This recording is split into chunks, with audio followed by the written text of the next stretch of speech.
What's going on? Your man Will Freeman, RevolutionaryLifestyleDesign.com, talking to you today about offense versus defense in the game of life. If you follow my stuff, you know that I recommend the frame of playing life as if it were a game, okay? That does not negate the fact that there are horrible things that happen in life and serious tragedies and all these obstacles and things, but the frame is to be able to make you wake up and project life as if you were a kid, as if like, what are the fun things I'm going to do today, and be able to create your ideal lifestyle, your most consistently happy day. All right, this is everything that my content moves towards. All of my content gears towards trying to make you guys as happy as possible and teach you all the things to be able to create your ideal lifestyle and your ideal day and leveling up through the game of life.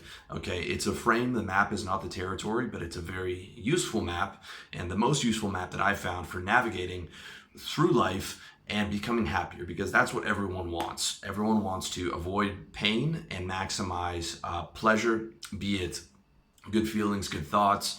I'm not necessarily ecstatic bliss, but feelings of power, feelings of self-improvement, feeling good in your body, things that interest you. Just having as many things that you like to do during the day and feeling as good as possible, and having your state, which is your thoughts, your feelings, and the sensations within your physiology, be as good as possible. Okay, and this is what the vast majority of people live for, although a lot of people are unconscious about it and end up doing things that sabotage themselves.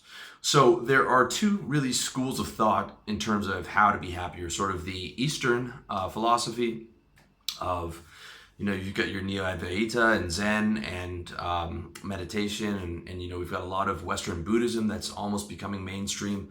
I've studied Advaita and non-dualism since I was about 15. I studied in university. I double majored before I dropped out in philosophy and comparative religion, which was the Hindu philosophy, and Buddhism as well. Major influences in my life, Eastern meditation techniques and all that philosophy I really studied.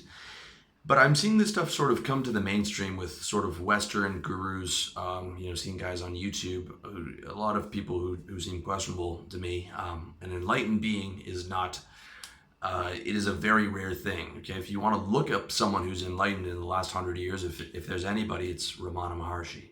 Okay, but there are a lot of guys preaching this stuff, and there's use in meditation, there's use in Zen techniques, there's use in Western Buddhism. But if you're not enlightened, you are still in this body. I am still in this body. If this body suffers, I suffer. I still have desires for women and for money and to be able to live happy. And I am trying to live a middle way, okay, where I'm still doing my spiritual work, but I'm very much in tune with the reality of that. Like, I have an ego. I'm attached to this body. My spirit might be attached to this body, but if this body hurts, I feel it, okay? And there's there are guys who are pretending otherwise, and who, when you look at them, they're not particularly happy. Because I think that defense, at least, that's defense, okay? That's half the battle. Half the battle is mindfulness, awareness, being able to take a negative charge out of an emotion by watching it, by watching your thoughts disappear. But to me, that's half the battle. Okay, the other battle is offense, and that's getting the good things in life and getting a good lifestyle. All right, and you got to be honest with yourself. Okay, there's a lot of guys pretending out there that they don't care about that stuff, but that's just because they've given up. All right, if you're really serious, okay, go to a monastery and do meditation 24/7. You can find one here in Thailand and they are serious. Okay, they've given up all their worldly possessions, and they're doing that 24/7, trying to become enlightened.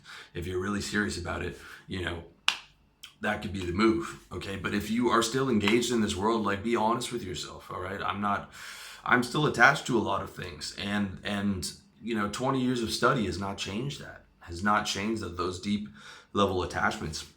All right, so I'm still working on the spiritual stuff. I'm still praying, I'm still meditating, but I'm still working within what my actual reality is. Okay, and if people, could ask, does Will have a big ego? I absolutely do. Absolutely. Okay. And that's why you have to have a good offense. Okay.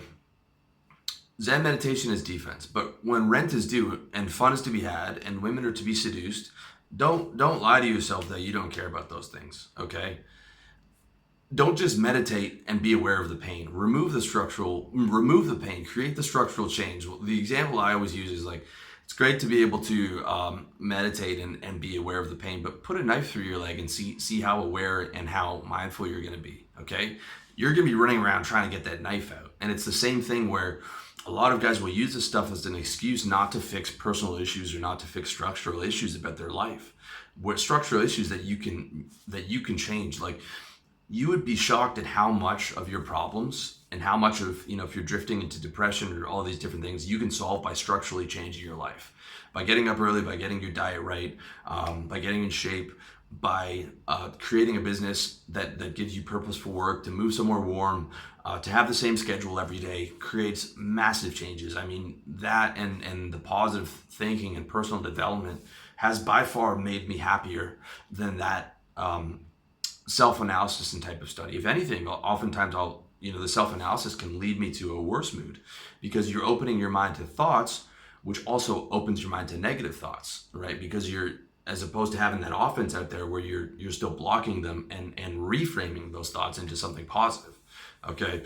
People often turn to Eastern meditation and philosophy when they're depressed. I did when I was 15, and I was like, what is this world? Why am I here? What is my purpose?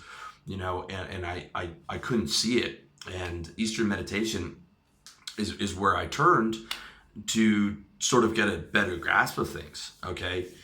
But what eventually really upgraded the quality of my life was good old fashioned American positive thinking.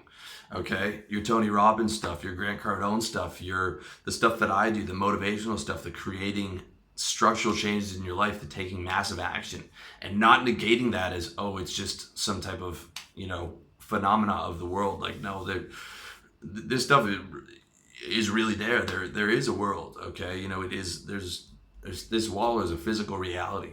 That bus can physically hit you and put you into a lot of pain. All right. So defense is great. All right. But ultimately, I prefer offense. All right. Whenever I played sports, I was always on offense trying to score a goal, and I hate it. I would reluctantly go back to defense to try and help the team out, but I wanted to stay up there scoring. Okay. My philosophy is action. It's being engaged in the world. It's trying hard. It's kicking the door until the handles come off. Pushing through those goals, doing whatever you have to do, staying busy, staying active, not sitting there making sense of my failures by being mindful of them. Okay, you can be mindful of your failures all day and try and take the charge out of them, and that's a useful tactic on defense. But also, it's like, create the structural change so that you don't have to keep going back into meditation on defense to get rid of those problems. Go out on offense and get ahead of them. You can meditate about money and all that stuff, but instead you could just go out and make money and not have to worry about the rent being due and trying to meditate your way out of it, if that makes sense. Okay, mindfulness is a great tool for understanding yourself and being able to discharge negative emotions, but also get out there and create positive emotions. Put in effort, be social, be extroverted, be engaged in life, be enthusiastic about this stuff. Like, I see a lot of Western Buddhism guys, or guys who are hardcore into Buddhism, and to me they look depressed. They don't have that zest for life. They don't have that charge. Okay, and I'm not trying to insult anybody, but there's two paths. There's offense and defense, and even in the spiritual world, there's two paths. There's sort of the awareness path, but there's also the Shakti path, which is the path to love. And you have saints that got enlightened through love. You have, like, Jesus got out through love. Ramakrishna got out through love, and and engagement in the world. Okay, like there are two paths that you can use, and that's the offense and the defense. We are more human than we'd like to admit. Here's the reality: like, diet, sleep, exercise, social connections, and purposeful work make a massive difference. Okay, they will do more for your well-being than all the meditation efforts combined. That's my personal experience. Okay, that stuff makes me way happier than meditation. I can have a really nice meditation and sort of zone out for about 20 minutes until my mind kicks in, and be in peace and sort of be in that state, or the samadhi, or maybe close to it, But then the mind kicks in, and it's like, okay, those problems you had before you meditated, they're still here, right? They're still here when you get back, okay? And you know, don't use that as an excuse to not solve those problems. All right, like get on top of those, get on top of the game of life. You can still do the spiritual work, the meditation or the prayer, or not do it at all if you're not interested in that stuff. But again, like that offense, like the best defense is a good offense, right? If you're a basketball team, the best defense is scoring 200 points or 120 points on the other team, right? You can fumble and make all kinds of mistakes on defense as long as you're hammering at the offense. Same thing in your business, dude. You can make every mistake on the back end and all that stuff, but if you're a sales killer and you're just crushing revenue, you're going to be profitable. Okay, the best defense is a good offense, and a lot of guys out there don't believe that their ego doesn't exist. They're talking on YouTube from their comfortable room, with money in the bank and probably a girlfriend and like, come on, man. Okay, all that stuff's really easy to say from a comfortable place, to live with good food and air conditioning and heating and money in the bank and charging for your spiritual products, which you're not supposed to do. Let's get real, dude. Like the Ramana Maharshi lived in a cave for 20 years, and then he lived in an ashram, barely eating, and was in samadhi for 8 hours a day. That, to me, the guys that I see out there teaching that stuff are not even in the same ballpark of that. Okay, so like you have to be engaged. In my opinion, in the world, you have to be out there putting out offense. You can be mindful, you can be aware, you can self-analyze at some point, but you also have to go out and put your armor on and go into the big sales meeting. Okay, you have to put that ego on, put that suit on, so that you can get revenue, so that you can get your head above water and start living comfortably. Okay, introverting, being self-aware, being mindful, living in the present, all these things are good as a toolkit to be able to have on defense if some things in your life are not working. Be able to sit down, meditate about it, analyze about it, journal about it, be mindful about it, go within yourself. These are all important things to have as a defense. But you also need to be able to switch gears and extrovert, okay? And to be aware of others and your environment. When you're out socially, you're not turning inwards, you're turning outwards. When you're on a sales call, you're thinking about what that guy is saying. What do I say next to him? When you're talking to a girl, you're thinking about what she's saying and how do I be charming and how do I project outside, okay? You're not always turning inward into your thoughts, okay? You're not always living in the present, all right? Sometimes the present's terrible. When I'm, I want to live in the future. I want to see, like, if I'm having a bad day, I want to be able to go to my whiteboard and think about all the cool stuff that I'm going to accomplish. I want to be excited about those wins. I want to, when I'm doing my cardio, I got my music on, I'm thinking about all the stuff that I'm going to do. I'm not focused on all the pain in my body. I'm defocusing on that and focusing on the music, focusing on getting hyped up, and focusing on my future wins. And that makes a massive difference, as opposed to just like being aware of every step I do on the cardio to infinity and getting bored out of my mind and staying in all that tiredness, instead of like aiming for that future, those future wins, amping myself up, using that offense. All right. So I know I sort of went back and forth on a bunch of different topics, but I really want you to consider those two frames, the active versus the passive philosophy. And I'm 70% active, maybe 25% passive with the reading, and the self-analysis. But I think primarily being a man of action, living with your heart and your balls and moving through life and being serious about it and being extroverted and being engaged is the way to go in terms of your personal happiness.